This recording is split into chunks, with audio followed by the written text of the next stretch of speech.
La Chine est le premier commerçant du monde avec des importations et exportations annuelles d'une valeur de milliers de milliards de dollars. Dans ces échanges, les ports jouent un rôle essentiel. Parmi les 10 plus grands ports du monde, 7 se situent en Chine. Aujourd'hui, la Chine est étroitement liée au reste du monde.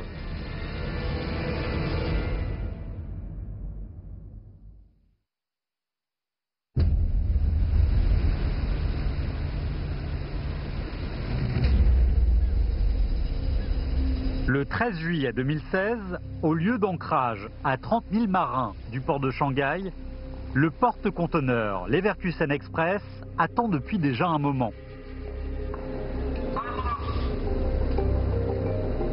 Le capitaine, Kai Lessig, est habitué à cette situation.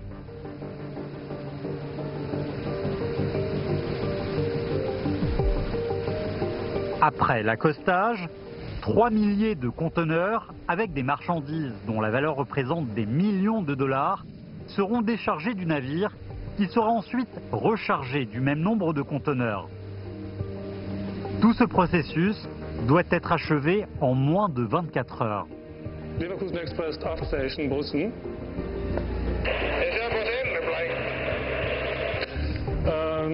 The tugboats will be in 20 minutes alongside.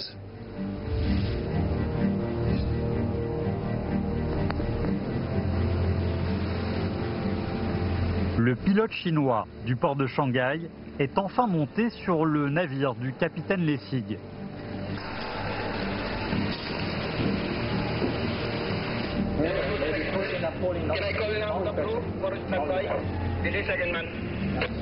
Yes, please call the crew 20 minutes from now.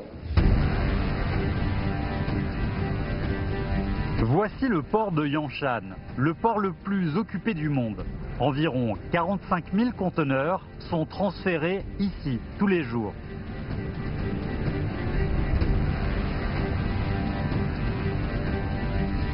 En 2015, plus de 12 cargos hauturiers ont accosté ou sont partis d'ici chaque jour.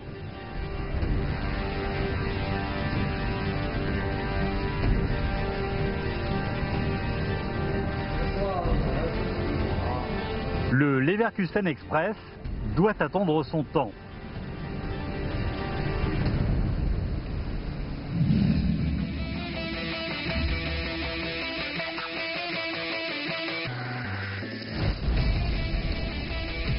Sur la longue ligne côtière de la Chine sont répandus plus de 1800 postes d'ancrage capables d'accueillir des navires supérieurs à 10 000 tonnes.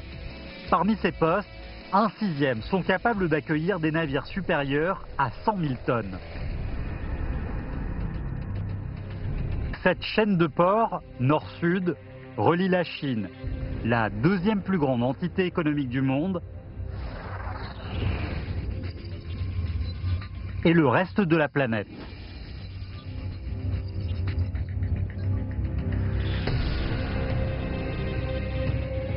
En 2015, 3,6 milliards de tonnes de marchandises ont été échangées entre la Chine et le reste du monde à travers cette chaîne de ports. Ils ont été capables de remplir 36 000 cargos aussi grands qu'un porte-avions.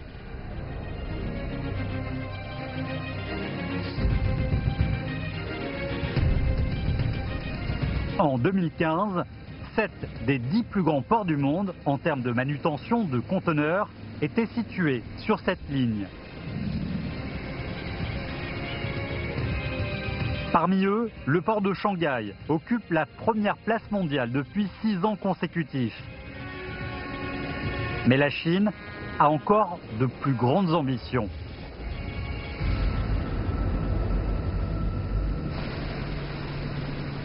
Au quai 1 du port de Yangshan, le porte-conteneur Leverkusen Express, long de 360 mètres et chargé de 13 000 conteneurs standards, accoste avec succès à l'aide de 4 remorqueurs.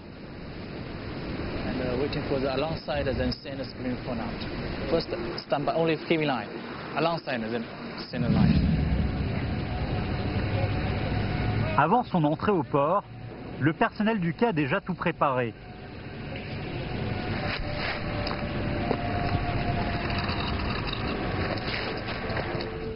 Aujourd'hui, un grutier champion du monde va aider à décharger le Leverkusen Express.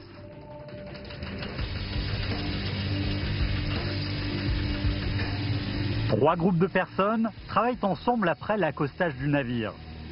D'abord, à 50 mètres de haut, les grutiers lèvent les conteneurs depuis le navire et les remettent dans les camions de transfert.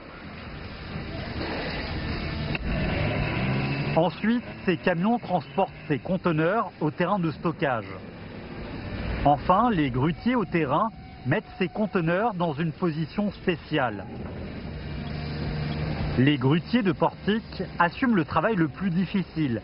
À des dizaines de mètres dans l'air, ils doivent insérer les crochets de la grue dans les trous de 6 cm² sur les 4 coins des conteneurs.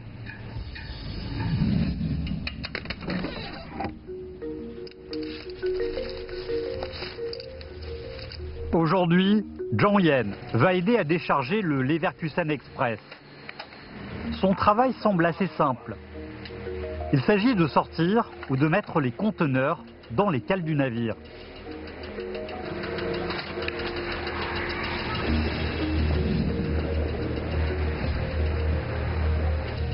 Le conteneur est l'une des grandes inventions du XXe siècle. Son plus grand succès est l'intégration du système logistique mondial.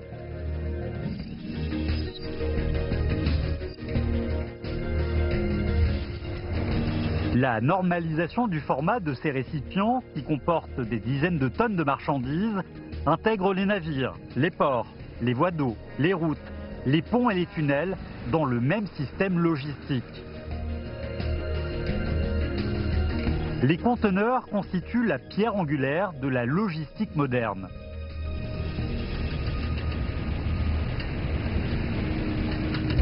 Les fils en acier souple utilisés pour lever les conteneurs posent un défi majeur aux grutiers. L'inertie et le vent font de chaque conteneur un test de leurs compétences.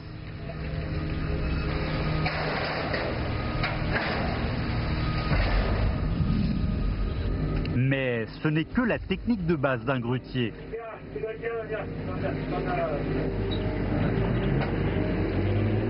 Zhang Yan a battu 4 fois le record mondial du transfert de conteneurs. Son record est de transférer en moyenne 197,79 conteneurs par heure, soit 3 conteneurs par minute. En 2015, plus de 36 millions de conteneurs ont circulé à travers le port de Shanghai, lui procurant la première place mondiale depuis 6 ans consécutifs. Comment a-t-il pu accomplir cet exploit ? Le delta du fleuve Yangtze est connu pour son dynamisme économique. En 2015, le PNB de ces 26 villes principales occupait 1/5 du volume global de l'économie de Chine. Le port de Shanghai est tout simplement la porte de cette région vers le monde.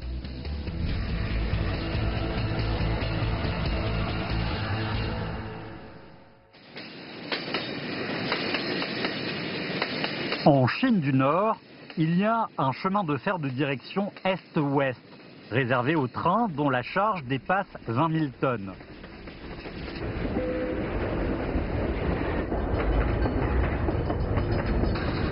Les rails et les fondements de cette ligne sont spécialement consolidés pour résister à la pression constante des trains. C'est le célèbre chemin de fer Datsin.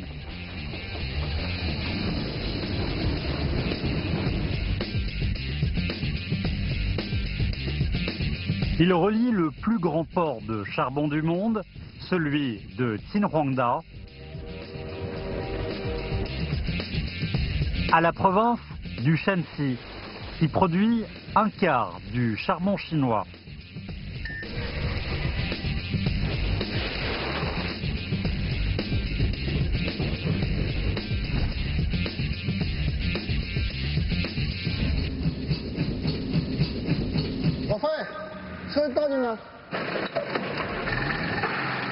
Le 24 mai 2016, Zhu Xiaojun, chef d'une équipe de maintenance, est informé que sa demande de fermeture de la ligne 11 a été approuvée. Mais le temps est limité. Avant 21 h, ils devront avoir terminé tout le travail.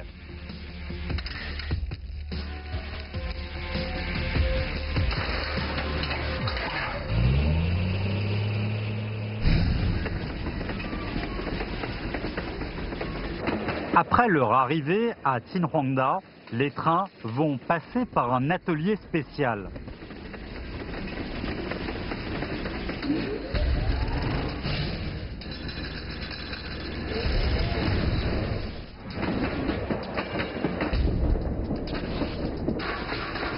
Le tombereau automatique renverse en une seule fois les 3 wagons chargés de 240 000 tonnes de charbon. Tout le processus dure moins de 3 minutes.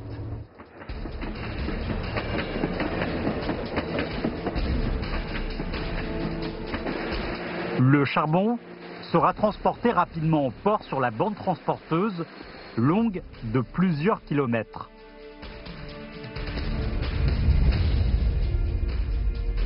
咱马上要开始进行那个随队悬皮更换。现在我给大家说一下那个。Aujourd'hui, Zhu Xiaojun et son équipe doivent remplacer une bande transporteuse de 105 mètres. 好了，现在大家开始干活吧。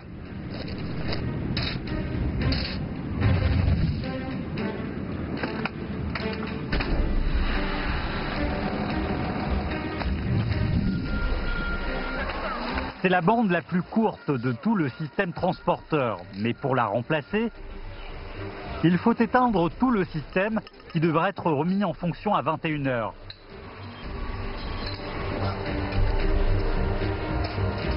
Ils n'ont que 12 heures pour terminer le travail.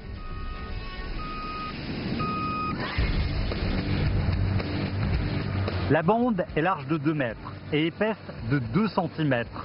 Quand elle fonctionne, elle avance à une vitesse de 5 mètres par seconde, en portant en moyenne 300 kg par mètre carré. Actuellement, la consommation du charbon continue de baisser à mesure que la Chine change sa structure d'énergie. Mais au port de Qinhuangda, ces bandes transporteuses doivent encore transporter au moins 600 000 tonnes par jour. Les bandes sont assez solides et contiennent des fils d'acier aussi gros que des crayons. Mais l'usure est tout de même inévitable. Chaque année, Zhu Xiaojun et ses collègues doivent remplacer 30 km de bande. 2000万吨就应该一般都开始更换。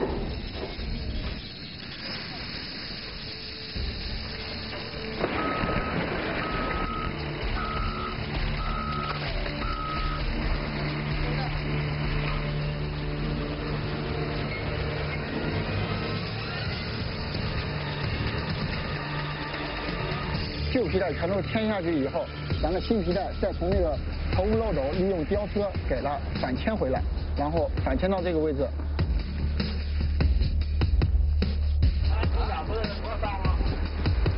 下雨了。Après la mise en place de la nouvelle bande, les bouts doivent être joints ensemble.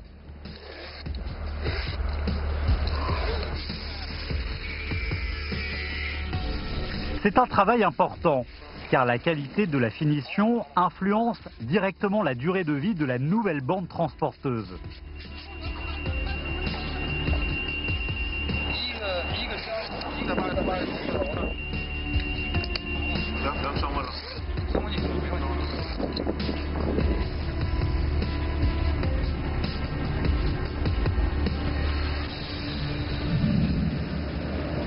La Chine du Sud a une population dense, mais manque d'énergie, tandis que la situation est l'inverse en Chine du Nord-Ouest. Le déséquilibre grave entre la production et la consommation d'énergie met le transport du charbon du Nord vers le Sud au cœur de la stratégie économique de la Chine.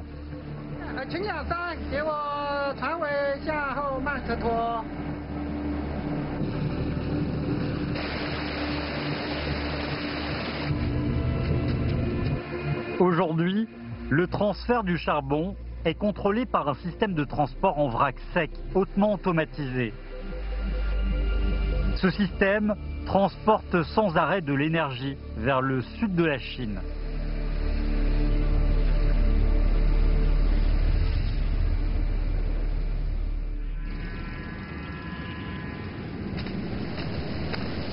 Il va bientôt faire nuit.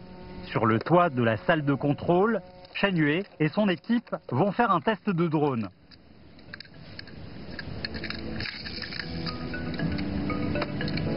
Il y a 6 mois, le port de Qinhuangda a développé une nouvelle technologie. À l'aide du drone, un système de contrôle 3D en temps réel filme dans l'air les gerbages.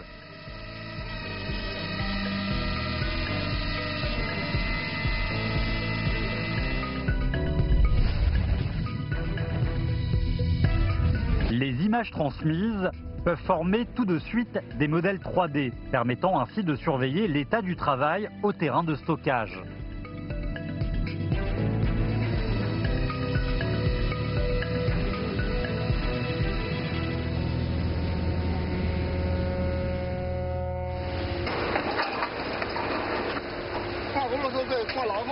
À 20h, Zhu Xiaojun retourne au chantier. La jonction de la bande transporteuse est déjà achevée.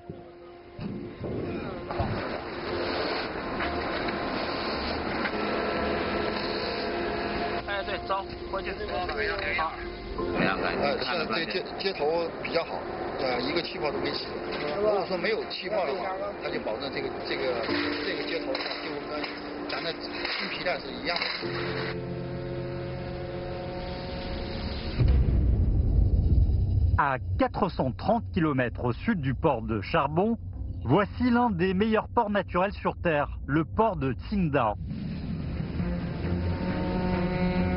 Il possède le 7e plus grand quai à conteneurs du monde. Mais sa grande fierté est le quai de fret à vrac de Dongdiakou.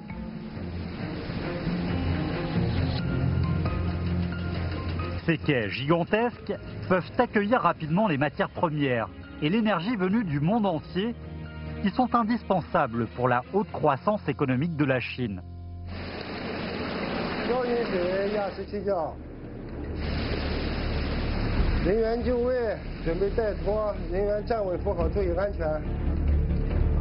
Le travail quotidien du capitaine, Gong Xiaomin, est d'accueillir et d'envoyer les cargos, y compris ce cargo de 400 000 tonnes transportant des minerais. Ce cargo a un autre nom, la mine mobile. Le quai à minerais de Dongdiakou est l'un des rares quais terrestres appropriés pour les cargos supérieurs à 400 000 tonnes.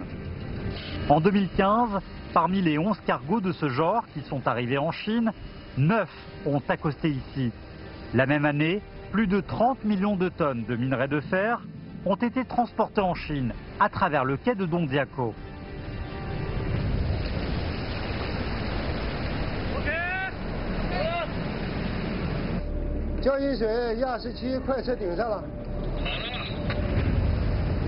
Depuis 10 ans, Gong Xiaomin a affaire à ces colosses tous les jours. À chaque fois, il doit être prudent. Ces gigantesques cargos doivent accoster à une vitesse de moins de 3 cm par seconde. Sinon, les colonnes de caoutchouc du quai ne peuvent pas absorber entièrement le choc. Donc, Asie 17 et 3 autres remorqueurs doivent tous garder une vitesse constante. La ligne côtière de Qingdao est idéale pour construire un port. L'eau profonde ne s'envase pas et ne gèle pas. Les plus grands cargos du monde peuvent accoster ici 24 heures sur 24. Dans le futur, plusieurs autres quais de même ampleur seront construits à Dongdiakou.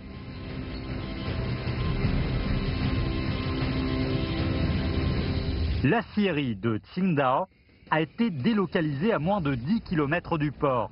Les poutres de minerais du Rio Doce du Brésil, après être déchargées, sont transportées directement à l'aciérie par un système de transfert fermé. Les profilés d'acier seront transportés ensuite depuis le port au reste du monde ou à d'autres régions de la Chine. À côté du quai à minerai de fer, c'est le quai du pétrole et du gaz, capable d'accueillir les plus grands pétroliers et méthaniers du monde. Le pétrole et le gaz importés sont transportés directement à l'arrière-pays à travers des pipelines pour satisfaire les demandes massives d'énergie du pays.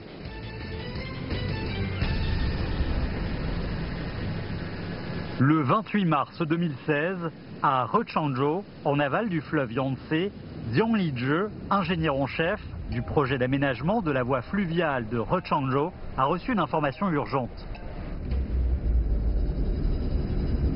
我们最担心的呢，就是这个合唱州的这个浅堤南岸。南岸呢，它是江苏省高危崩岸区段，指挥部也是通报了这个信息，就是有可能会达到98年那个水流的峰值那个这么一个概念，所以我们今天这个会就是去讨论这部分内容。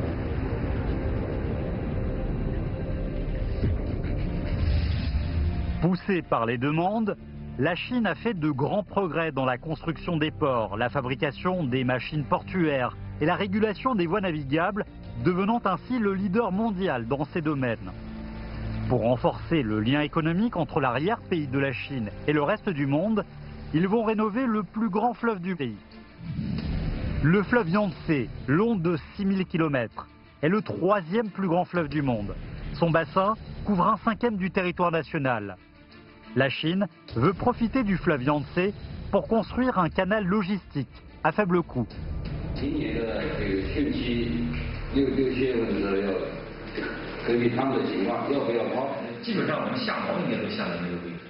Comme Jiang Lizhi l'a prévu, la réunion se concentre sur la saison des crues. La section du fleuve Yangtze à Rechangzhou est la zone de reproduction des marsouins aptères.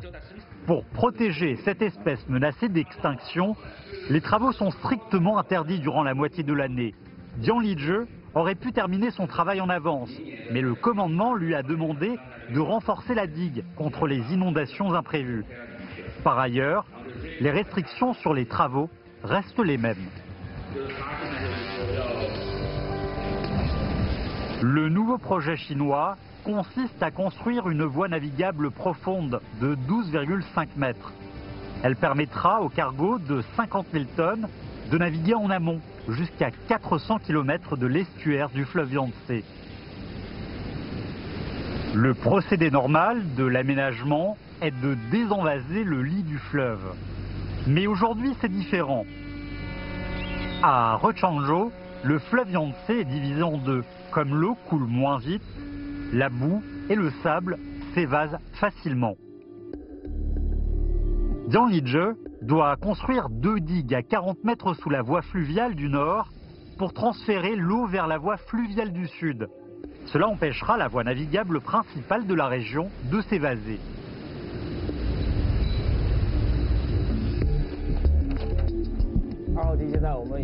Le projet est de construire 2 digues au lit du fleuve boueux où le courant d'eau est violent et rapide. Pour Jiang Lizhi, le défi est de s'assurer que ces digues sont d'une forme parfaite.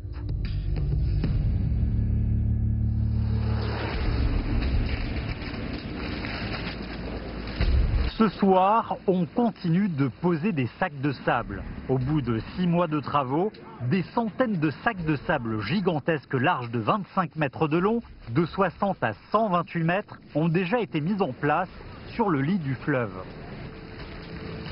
Le commandement décide d'utiliser les 2 derniers jours pour renforcer la digue de sacs de sable près de la rive. Pour rester dans les délais prévus, les travaux se poursuivent dans la nuit.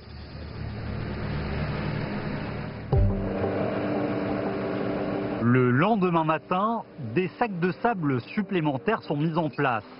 Jiang Lizhi veut savoir tout de suite le résultat des travaux de la veille. Mais comment juger la situation sous le fleuve trouble? Heureusement, il dispose d'un appareil de scan à multifaisceau.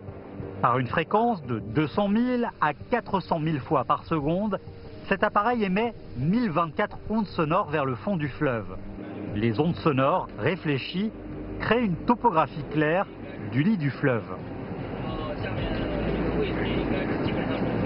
们现在这就是我们要求的最理想的一个效果。Le scan global donne à Dianlije un résultat satisfaisant des localisations des sacs de sable.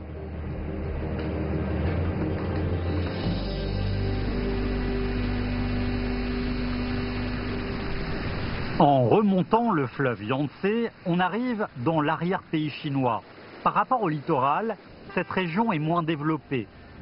Mais les planificateurs chinois sont certains que si on améliore la navigation sur le fleuve Yangtze et que l'on fait plein usage du transport fluvial à bas coût, on pourra créer des conditions favorables au développement des régions en amont.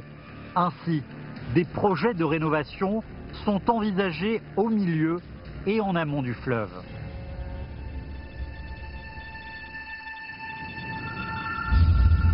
En 2003, après 10 ans de construction, le niveau d'eau du barrage des Trois Gorges a atteint 135 mètres.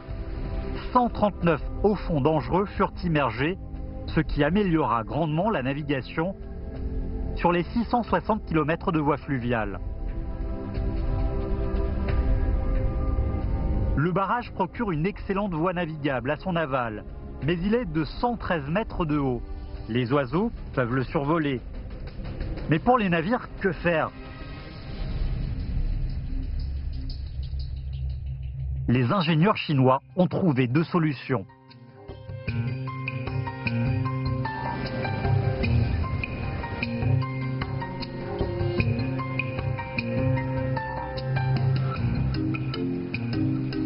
Le 16 juin 2003, l'année où le barrage est entré en fonctionnement, le plus grand système d'écluses de 5 niveaux du monde est mis en service. Elle peut laisser passer simultanément 6 cargos de 3000 tonnes. En 2011, les marchandises transportées à travers le barrage ont dépassé 100 millions de tonnes, soit 10 fois le volume d'avant la construction du barrage. Grâce à ce système d'écluses, le fleuve Yangtze est devenu une véritable voie d'or de navigation.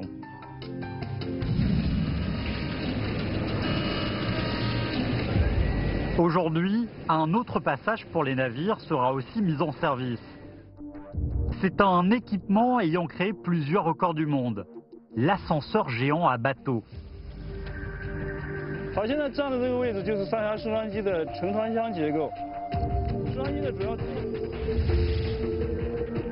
三峡的升船机是采用的齿轮齿条驱动爬升式的垂直升船机。